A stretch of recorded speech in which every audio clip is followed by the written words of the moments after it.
wisdom teeth need extraction or not? Watch this video to find out. Hi, I'm Dr. Shreya Krishna, your trusted oral and maxillofacial surgeon from New Delhi.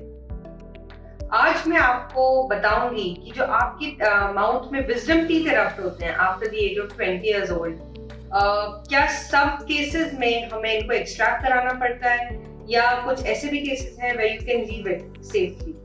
So wisdom teeth हमारे third molars को कहा जाता है. ये usually erupt होते हैं mouth में after the age of 17 years for females and about 20 years for mails.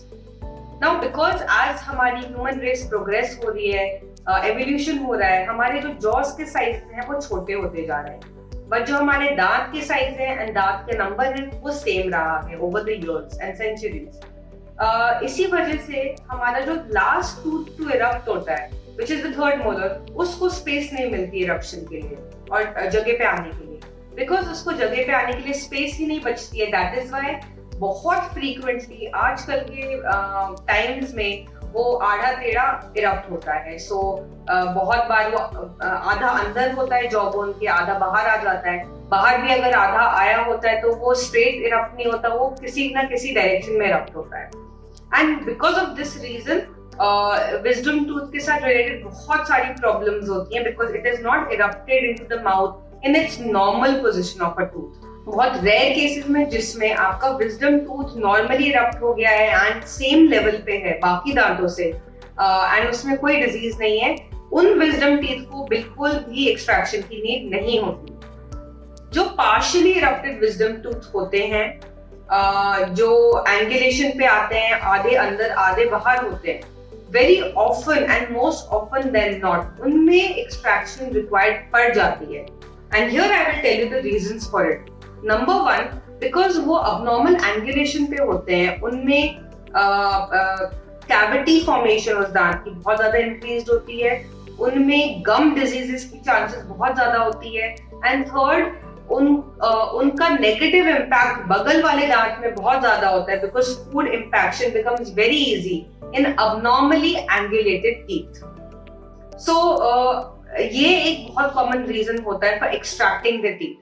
And one of the most important reasons for extracting the teeth preventively, जहां आपको visibly current time पे कोई प्रॉब्लम नहीं दिखेगी, कोई फूड इम्पैक्शन, गम disease, cavity, साथ वाले दांत पे इम्पैक्ट नहीं दिख रहा, फिर भी अगर डॉक्टर आपका फिर भी दांत एक्सट्रैक्ट कर रहे हैं विजडम टूथ का, उसके भी मैं आपको कॉजेस बताऊं.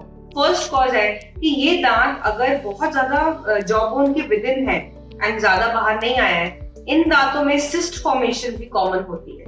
तो इस चीज को दो वे में डील कर सकते हैं. या तो हम बहुत रेगुलरली अपने डॉक्टर के साथ चेकअप पे रहें, या हम उसको पहले ही निकलवा दें ताकि सिस्ट फॉर्मेशन स्टार्ट ही ना हो. एंड वन मोर रीजन कि आप प्रिवेंटिवली इस दांत को निकालें. ये दांत अगर बहुत ज्यादा डीप होता है जॉ बोन के अंदर तो वो हमारी जॉ बोन की नर्व को कंप्रेस करता है and that causes pain in our lower jaw. अगर आप वो एक्सपीरियंस कर रहे हैं, उस रीजन से भी डॉक्टर्स बोलते हैं कि आपको ये दांत एक्सट्रैक्ट करवा देना चाहिए. आपको फिजिकली कुछ नहीं लग रहा होगा कि दांत में कोई प्रॉब्लम नहीं है, but nerve compression can be. So just to summarize, आप किन केसेस में दांत एक्सट्रैक्ट करवाते हैं, किन केसेस में नहीं कराते. जिस केस में दांत पूरी तरीके से इरप्टेड है, नॉर्मल पोजीशन में आ गया है, it does not need extraction. It needs extraction only if it is erupted only partially and at an angulation causing gum disease, cavity formation, affecting the tooth next to it, possibility of cyst formation and nerve compression. In these 5 scenarios, wisdom tooth are often extracted. Thank you.